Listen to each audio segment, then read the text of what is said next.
నమస్కారం. శుభదినం కార్యక్రమానికి స్వాగతం. మేషరాశి నుంచి మీనరాశి వరకు ద్వాదశ రాశుల వారికి ఈ రోజు ఏ విధంగా ఉంది, నేడు ఈ ద్వాదశ రాశుల వారు ఎటువంటి పరిహారాలు పాటించాలి, నేటి పంచాంగం ఏంటి, నేటి వైశిష్ట్యం ఏంటి ఇత్యాది అంశాలు తెలియజేయడానికి మనతో పాటు స్టూడియోలో సిద్ధంగా ఉన్నారు విశ్వవిద్యాలయ అగ్రశ్రేణి తొలి మహిళా జ్యోతిష్య వాస్తు పట్టభద్ర, జ్యోతిష్య మహోపాధ్యాయ, పంచాంగకర్త, జ్యోతిష శాస్త్రంలో PhD గోల్డ్ మెడలిస్ట్ అయినటువంటి డాక్టర్ ఈడుపుగంటి పద్మజారాణి గారు. వారితో మాట్లాడదాం, మరిన్ని విషయాలు తెలుసుకుందాం. నమస్కారం అమ్మా. నమస్కారం. నేటి పంచాంగం అమ్మా, నేటి పంచాంగాన్ని ప్రేక్షకులకు తెలియజేస్తారా? 3/9/2025 శ్రీ విశ్వావసునామ సంవత్సరం దక్షిణాయనం భాద్రపద మాసం శుక్లపక్షం బుధవారం. సూర్యోదయం ఉదయం 5:43, సూర్యాస్తమయం సాయంత్రం 6:09, తిథి ఏకాదశి రాత్రి తెల్లవారుజాము 4:21, నక్షత్రం పూర్వషాఢ రాత్రి 11:08 వరకు, యోగాల ఆయుష్మాన్ సాయంత్రం 4:17 వరకు, కరణము వణిజ సాయంత్రం 4:12 వరకు, విష్టి రాత్రి తెల్లవారుజాము 4:21 వరకు, రాహుకాలం ఉదయం 11:56 నుంచి 1:30 వరకు, గుళికాలం ఉదయం 10:23 నుంచి 11:56 వరకు, యమగండం ఉదయం 7:17 నుంచి 8:50 వరకు, అభిజిత్ ముహూర్తం లేదు, దుర్ముహూర్తం ఉదయం 11:31 నుంచి 12:21 వరకు, అమృతకాలం సాయంత్రం 6:05 నుంచి 7:46 వరకు, వర్జం ఉదయం 7:58 నుంచి 9:39 వరకు. ఇది నేటి పంచాంగం. నేటి రాశి ఫలాలు. మేషరాశి.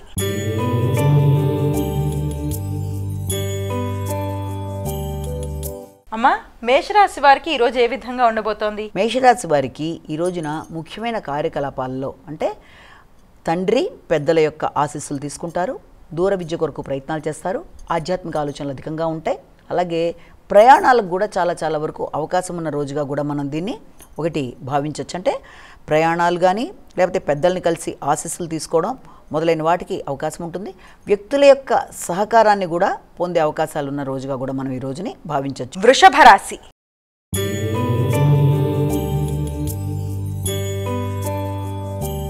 అమ్మా, వృషభ రాశి వారికి ఈ రోజు ఏ విధంగా ఉంది? ముఖ్యంగా ఈ వృషభ రాశి వారికి ఈ రోజున ఆర్థిక సంబంధమైన విషయాల మీద ఎక్కువ శాతం దృష్టి కేటాయిస్తారు.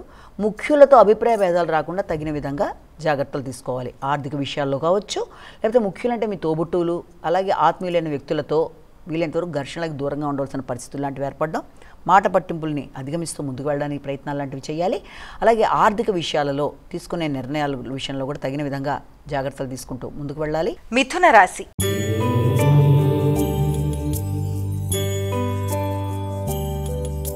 అమ్మా, మిథున రాశి వారికి ఎలా ఉంది? సామాజిక సేవ చేస్తారు, మీకు మంచి మైత్రి బంధాలు బలపడతాయి, ఆర్థిక సంబంధమైన విషయాలు చాలా వరకు అనుకూలంగా ఉంటాయి, కీర్తి ప్రతిష్టలు పెరిగే అవకాశాలు లాంటివి ఉన్నాయి. వృత్తికి సంబంధించిన విషయాల్లో కొన్ని కీలక నిర్ణయాలు తీసుకోవడం, భాగస్వామి వ్యవహారాల మీద దృష్టి కేటాయించడం, అలాగే దాంతోపాటుగా వ్యాపార వ్యవహారాల కొరకు కూడా ఎక్కువ శాతం దృష్టి కేటాయించడం, వ్యాపారానికి సంబంధించిన ఆర్థిక విషయాల మీద మీకు అనుకూలమైన అవకాశాలు లాంటివి కనబడడం.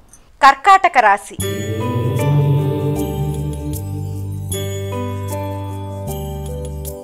అమ్మా, కర్కాటక రాశి వారికి ఈ రోజు ఏ విధంగా ఉంది? శ్రమ అధికంగా ఉంటుంది.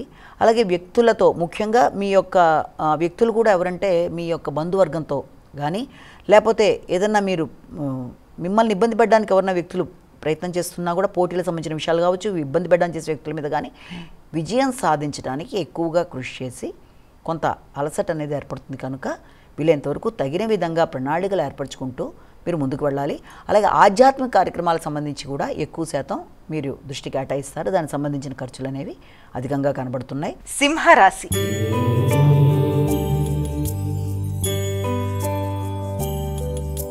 అమ్మా, సింహరాశి వారికి ఎలా ఉంది ఈరోజు? సింహరాశి వాళ్ళకి ఆలోచనలు ఎక్కువ శాతం నూతన విధానాలు, నూతన క్రియేటివిటీని పెంచుకునే విధంగా ఆలోచనలు లాంటివి చేస్తారు. సంతాన వర్గం కొరకు, వాడి యొక్క అభివృద్ధి కొరకు, వారి కొరకు ఖర్చులు, వారి కొరకు ఆలోచనలు కొంత అధిక శాతం చేస్తారు. అలాగే సంతానం కూడా, అంటే మీ ఆలోచనలైనా మీకు ఫలిస్తాయి, కొత్త అవకాశాలను క్రియేట్ చేస్తాయి, లేదా సంతాన వర్గానికి సంబంధించి మీరు తీసుకునే నిర్ణయాలు చాలా వరకు అనుకూలంగా ఉంటాయి. వారి విద్య కొరకు కానీ, ఉన్నత విద్య కొరకు ఏదైనా మీరు మంచి విషయాన్ని వినడం, వారి అభివృద్ధికి సంబంధించిన విషయాలు మీరు తీసుకునే నిర్ణయాలు చాలా వరకు అనుకూలంగా ఉండడం, తద్వారా మీరు తీసుకునే నిర్ణయాలతో వారి అభివృద్ధి కొరకు ఆర్థిక సంబంధమైన విషయాల్లో, అంటే వారికి ఏదైనా దూర ప్రదేశాల్లో విద్య కొరకు మీరు ప్రయత్నం చేసి పంపించడానికి మీరు చేసే ప్రయత్నాలకు సంబంధించిన ఖర్చులు లాంటివి పాజిటివ్ వేలోనే ఖర్చులు ఉండడం, వారి విద్య అనుకూలంగా ఉండడం, విద్య సంబంధించిన విషయాలు మీకు మానసిక సంతృప్తిని కలిగించడానికి అవకాశం. కన్యా రాశి.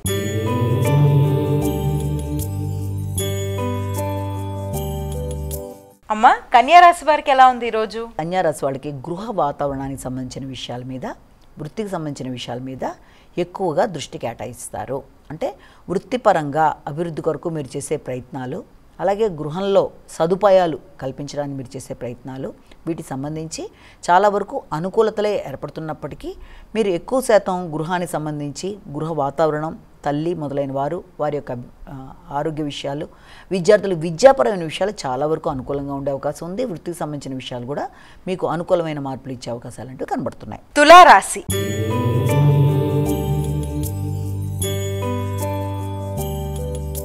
అమ్మ తులారాశి వారికి ఎలా ఉంది ఈరోజు? తులారాశి వారికి దగ్గర ప్రయాణాలకు అవకాశం ఉంది. మీ ఎఫర్ట్స్ చాలా వరకు ఉపయోగకరంగా ఉంటాయి. నూతన నిర్ణయాలు తీసుకుంటూ ముందుకు వెళ్ళడానికి మీరు ప్రయత్నాలు చేస్తారు. తోబుట్టువుల యొక్క సహకారం బాగుంటుంది. ఉన్నత విద్య కొరకు దూర ప్రదేశాలకు వెళ్ళడానికి ప్రయత్నాలు చేస్తారు. ఆధ్యాత్మిక ప్రయాణాలు, అలాగే దగ్గర ప్రయాణాలు, దూర ప్రయాణాలు రెండింటికి కూడా అవకాశాలు లాంటివి కనబడుతున్నాయి. అలాగే పెద్దల ఆశీస్సులు కూడా లభ్యమవుతాయి. నూతన ఆలోచనలతో ముందుకు వెళ్ళడానికి మీరు చేసే కృషి అధికంగా ఉంటుంది. మంచి ఫలితాలు సాధిస్తారు. వృశ్చిక రాశి.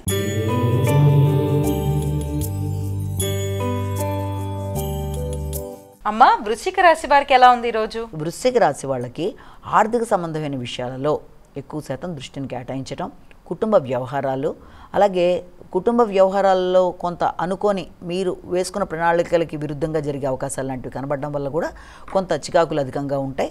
ఆర్థిక సంబంధమైన విషయాలు, కుటుంబం, సంతానం, వీరి యొక్క అభివృద్ధి కొరకు మీరు చేసే ప్రయత్నాలు అనేవి చాలా అధికంగా ఉండడం అనేది, మీ ఆలోచనలు ఫలించడానికి మీరు చేసే ప్రయత్నాల్లో ఎక్కువ శ్రమ అనేది కనబడుతుంది.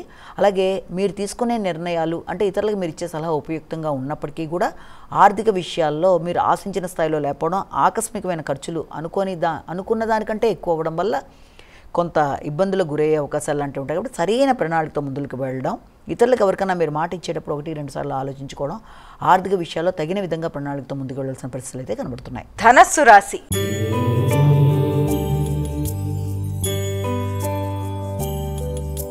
అమ్మ ధనస్సు రాశి వారికి ఎలా ఉంది ఈరోజు? ధనస్సు రాశి వాళ్ళకి ముఖ్యంగా మీ వ్యక్తిగత విషయాల కొరకు మీరు ధనాన్ని అధికంగా ఖర్చు చేసుకోవడానికి ప్రయత్నం చేస్తారు.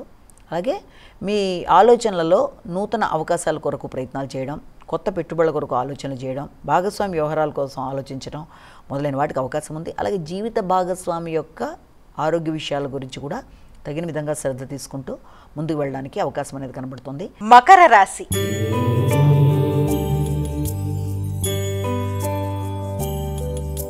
అమ్మ మకర రాశి వారికి ఎలా ఉంది ఈరోజు? మకర రాశి వాళ్ళకి దూర ప్రయాణాలకు కానీ శ్రమ అధికంగా ఉండడం, ఒత్తిడి అధికంగా ఉండడం, నిద్రలేమనేది అధికంగా ఉండడం, తద్వారా సమయానికి ఆహార స్వీకరణ విషయంలో ఇబ్బందులు పడడం మొదలైన వాటికి అవకాశం ఉంది. శత్రువులు ఇబ్బంది పడడానికి చేసే ప్రయత్నాల్లో వారి మీద మీ నైపుణ్యాలను పెంచుకుంటూ మీరు ముందుకు వెళ్ళడం వల్ల శత్రువుల్ని అధిగమిస్తూ ముందుకు వెళ్ళడానికి మీకు అన్ని అనుకూలంగా కనబడుతున్నాయి. కుంభరాశి.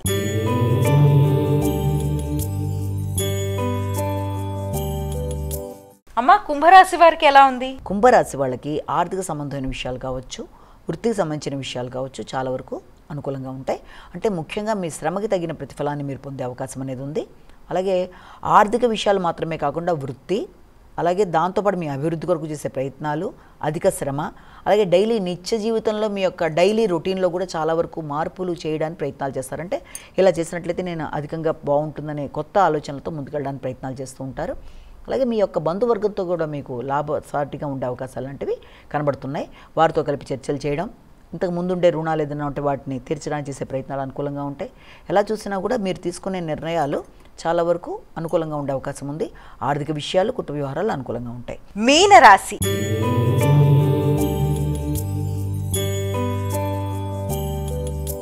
అమ్మ మీనరాశి వారికి ఎలా ఉంది? ఈ మీనరాశి వాళ్ళ విషయంలో వీరికి వృత్తికి సంబంధించిన విషయాల మీద అధిక శాతం దృష్టిని కేటాయిస్తారు.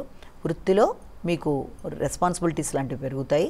అంతేకాకుండా వృత్తికి సంబంధించిన విషయాలలో కొత్త వ్యక్తుల పరిచయాలు ఏర్పడడం, మీ యొక్క హోదా పెంపొందించుకునే విధంగా మీరు ప్రయత్నాలు చేసుకుంటూ ముందుకు వెళ్ళడం, ముఖ్యంగా దాంతోపాటుగా మీ యొక్క కుటుంబ సభ్యులు అంటే తల్లి కానీ కుటుంబ వాతావరణం కానీ చాలా వరకు మీకు అనుకూలంగా ఉండడానికి మీరు దాని మీద ఎక్కువ దృష్టి కేటాయిస్తారు. గృహ సౌకర్యాలు పెంచుకోవడానికి ప్రయత్నాలు చేస్తూ ఉంటారు.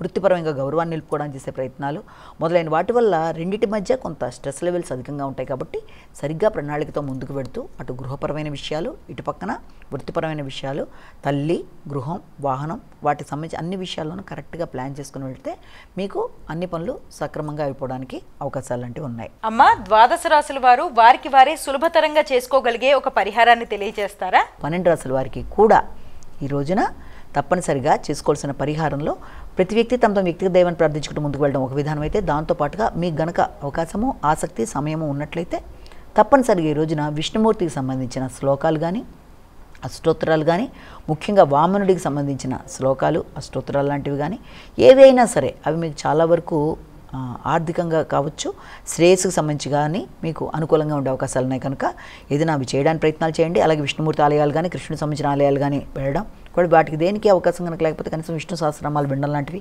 ఇవన్నీ కూడా చాలా వరకు మీకు అనుకూలమైన మార్పులు, అనుకూలమైన పరిస్థితులు ఇవ్వడానికి అవకాశం ఉంటుంది. నేటి వైశిష్ట్యం. నేటి వైశిష్ట్యంలో భాగంగా ఈ రోజున కనుక మనం చూసుకున్నట్లయితే, ఈ రోజుని ఇది ఇవాళ ఏకాదశి. అది మనకి ప్రతి సంవత్సరం మనకి ప్రతి నెలలోనూ 2 ఏకాదశులు వస్తాయి. ఆ 2 ఏకాదశులు మామూలుగా అయితే సంవత్సరానికి మనకి 24 ఏకాదశులు వస్తాయి. అలా కాకుండా ఏదైనా అధిక మాసాలు ఉంటే ఒక 2 ఎక్స్ట్రా వస్తాయి. ఇక్కడ మనకిప్పుడు భాద్రపద మాసంలో శుక్లపక్షంలో ఇప్పుడు ఒక ఏకాదశి. దీన్ని పరివర్తన ఏకాదశి, జయంతి ఏకాదశి, వామన ఏకాదశి, పార్శ్వ ఏకాదశి, రకరకాల పేర్లతో దీన్ని అంటారు. అసలు ఈ ఏకాదశి యొక్క విశిష్టత ఏంటి అన్నది ఫస్ట్ మనం తెలుసుకుందాం. ఆ ఏకాదశికి సంబంధించిన స్టోరీ ఏదైనా ఉందన్నది కూడా తర్వాత తెలుసుకుందాం.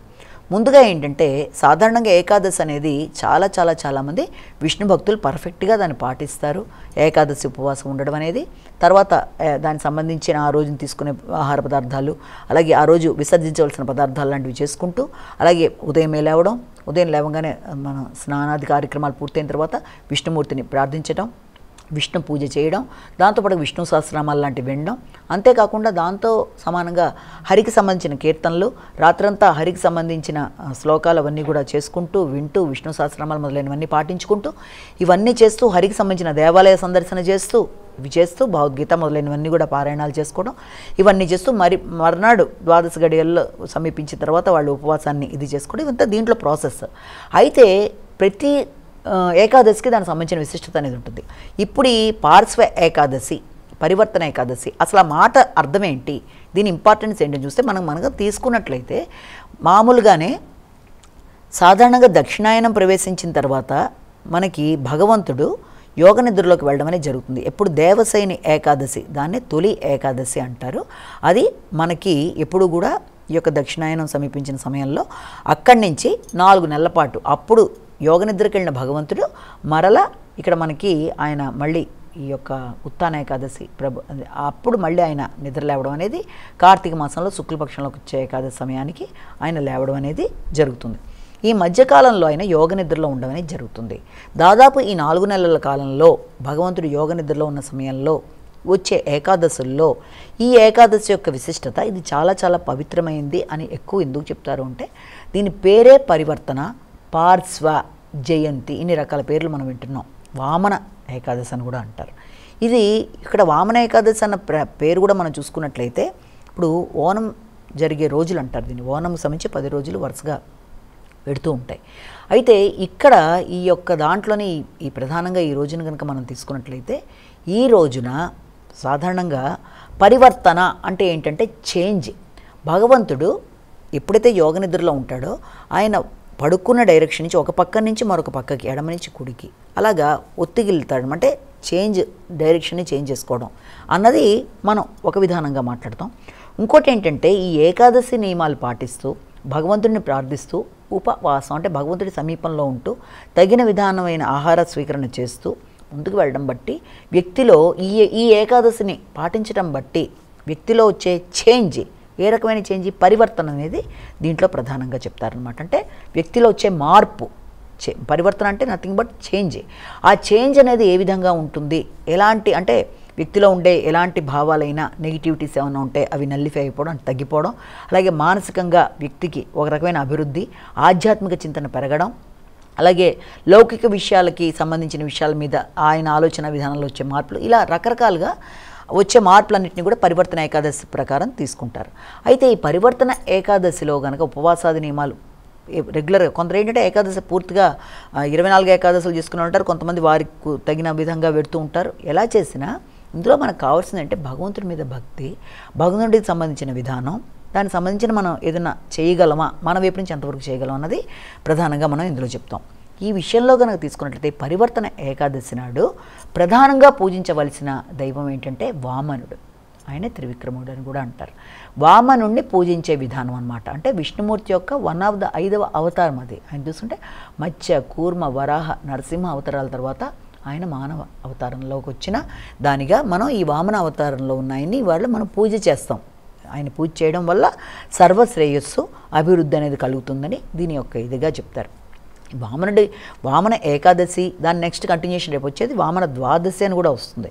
ఈ వామన ఏకాదశి అయినా ద్వాదశి అయినా దీని రిలేటెడ్గా మనం చెప్పుకునేది ఏంటంటే వామనుడి యొక్క జన్మ అనేది ఆయన ఎలా తీసుకుంటున్నాడు దీన్ని అన్నది. ఎందుకంటే ఇది వామనుడిని ప్రత్యేకంగా ఈ రోజున పూజ చేయడానికి కూడా కారణం ఏంటంటే విష్ణుమూర్తి ఈ యొక్క బలిచక్రవర్తికి ఆయన దగ్గర నుంచి ఆ భూమి తీసుకున్నాక 3 అడుగుల భూమిని ఆయన కోరుకున్నాక దాన్ని ఆయన అంగీకరించి ఇచ్చిన తర్వాత ఆయన మంచితనానికి, ఆయన దాతృత్వానికి, ఆయన అభిమానానికి, ఆయన ఆధ్యాత్మికత, ఇవన్నిటికీ ఆయన విష్ణుమూర్తి చాలా పరవశించి ముఖ్యంగా ఆయనతో నేను ఉంటాను ఈ రోజు నీతో అన్నట్టుగా చెప్పి ఆయనతో ఈ రోజున ఈ యొక్క పరివర్తన ఏకాదశి నాడు మనకి ఇక్కడ ఒక రూపంలో ఉన్న మరొక రూపంలో ఆయన దగ్గర ఉండే విధంగా ఆయనకు ఒక వరాన్ని ఇచ్చినట్టుగా కూడా అంటారు. అయితే పురాణాల్లో ఆ విధంగా. ఇంకో విధానంలో ఏంటంటే వ్యక్తిలో వచ్చే చేంజెస్కి సంబంధించి కూడా ఇది చేస్తారు. అయితే దీనికి సంబంధించిన కథనం కూడా చూసుకుంటే ఇదంతా కూడా ఈ యొక్క వామనుడు, బలిచక్రవర్తి, దానికి సంబంధించిన చరిత్ర, తర్వాత ఆ సమయంలో వామనుడికి ఆయన కోరుకున్న దాన ధర్మం కార్యక్రమాలను ఆయన చేయడం బట్టి ఈయన విశేషించి ఆయనకి వరం ఇచ్చి తర్వాత తిరువోణం నాడు ఆయన బయటికి వచ్చి తప్పనిసరిగా తన భూమిని, తన రాజ్యాన్ని చూసుకునేట్టుగా వరాదులు ఇచ్చాడు అని చెప్తారు. కాబట్టి ఈ విధానంలో వామనుణ్ణి కనుక పూర్తి స్థాయిలో ఈ రోజున పూజ చేయవలసింది వటువు రూపంలో ఉండే ఒక వామనుణ్ణి ఆయన్ని పూజ చేయడం, అలాగే విష్ణు సహస్రనామాలు లాంటివి వినడం, అలాగే దాంతోపాటుగా ఈ రోజున ఎందుకంటే రాక్షసుల ఇది వల్ల పడుతున్న ఇబ్బందులని మొదలైన వాటిని అధిగమించడానికి ఆయన వామనావతారంలో భూమి మీదకి రావడానికి ఆయన తీసుకున్న నిర్ణయాలకు సంబంధించిన ఇదిగా చెప్తారు. కాబట్టి ఈ పార్శ్వ ఏకాదశి అనేది వ్యక్తిలో రాబోయే చేంజెస్కి సంబంధించిందిగా చెప్తారు. కాబట్టి అలాగే ఆ వ్యక్తి ఎవరు, మన బలిచక్రవర్తి యొక్క అభిమానానికి ఈయన చాలా ఆనందపడి ఆయనకి అమరత్వాన్ని, తర్వాత దాంతోపాటుగా ఆయనకి చిరంజీవితనాన్ని మొదలైనవి ఇచ్చి ఆయనకి అన్ని విధాలుగా కూడా ఆయనకు ఒక వరాన్ని ఇచ్చి ఆయన మళ్ళీ భూమి మీదకి ఓణం నాడు వచ్చేట్టుగా ఇచ్చిన రోజుగా దానికి కూడా సంబంధించిన కథ దీంట్లో చెప్తారు. కనుక అన్ని విధాలుగా కూడా ఎలా చూసినా ఇది పరివర్తన ఏకాదశి అనేది పుణ్యానికి సంబంధించింది. పుణ్యబలాన్ని పెంచుకునే విధంగా భగవంతుడికి మనం భక్తితో కొలిచే విధంగా, భక్తి అంటే భగవంతుడు కోరుకునేది ఏంటి? పత్రం, పుష్పం, ఫలం, తోయం. అంటే మనస్ఫూర్తిగా, శ్రద్ధగా భగవంతుడి మీద మనం ధ్యాస పెట్టి భగవంతుడి దగ్గర నియమనిష్టలతో, మానసిక నియమనిష్టలతో కనుక మనం దగ్గరగా ఉంటూ మనం పూజాది కార్యక్రమాలు లాంటివి మానసికంగానైనా చేయగలిగి స్వచ్ఛంగా ఉండి మనం ఇతరుల యొక్క ఇది కోరుకోకుండా మనం అంతా మంచిని మాత్రమే కోరుకుంటూ ఎలాంటి నెగిటివిటీలని దరిచేరనీయకుండా ఉండడం అనేది వ్యక్తిలో రావాల్సిన పరివర్తన. ముఖ్యంగా చెప్పాలంటే ఆ రకమైన ఎప్పటికప్పుడు అంటే ఒక టైప్ ఆఫ్ మెచ్యూరిటీతో ముందుకు వెళ్ళిపోతూ ఉండి తను బాగుంటూ తన చుట్టుపక్కల వాళ్ళందరూ బాగుండే విధంగా మానసికంగా తను ఎప్పుడైతే సంసిద్ధుడవుతాడో అది అన్ని విధాల వ్యక్తికి అభివృద్ధిని కలిగిస్తుంది. కనుక పరివర్తన ఏకాదశి అయినా పార్శ్వ ఏకాదశి అయినా ఒక కోణంలో చెప్పినప్పుడు భగవంతుడు ఒక ప్రదేశం నుంచి మరొక ప్రదేశానికి ఒక వైపుకి ఒత్తిగిల్లడం, యోగ నిద్రలో ఉండే భగవంతుడిది అక్కడ మనకి ఇండికేట్ చేయడం. రెండోది వ్యక్తిలో రావాల్సిన పరివర్తన ఏ విధానాల్లో ఉండాలన్నది ఇక్కడ ఈ విధంగా చెప్తాం. కనుక ఇది చాలా విశేషమైన ఏకాదశిగా చెప్తారు. చాలా వామనుణ్ణి కొలవలసిన ఏకాదశిగా చెప్తారు. అలాగే చేపట్టిన కార్యక్రమాల్లో విజయానికి, అలాగే ఇంకోటి ఏంటంటే ఈరోజు చేయవలసిన మరో కార్యక్రమం దాన ధర్మాలకు సంబంధించి. దాన ధర్మాలు అంటే ఎవరు ఎంతవరకు చేయగలరు, వారి యొక్క శక్తికి సంబంధించినంతవరకు దాన ధర్మాలు కానీ, అలాగే ఇతరులకి మంచి మార్గంలోకి వెళ్ళడానికి మీరు ఎంతవరకు మీరు మీ వైపు నుంచి కృషి చేయగలరు, ఇలా అనేక విషయాల సమ్మేళనంగా చెప్తారు. కాబట్టి ఇదంతా కూడా విష్ణుమూర్తికి సంబంధించిన వామనుడి అవతారానికి సంబంధించిన ప్రముఖమైన ఏకాదశిగా దీన్ని చెప్తారు. కనుక ఆయన పూజ చేయడం, పూజలో ఆయన్ని పెట్టుకోవడం మొదలైనవన్నీ కూడా ఈరోజు విశేషంగా చెప్తారు. నమస్కారం. వీక్షించారు కదండి, ఇది ఈనాటి మన శుభదినం కార్యక్రమం. మరో కార్యక్రమంతో మళ్ళీ కలుసుకుందాం. అంతవరకు సెలవు. నమస్కారం.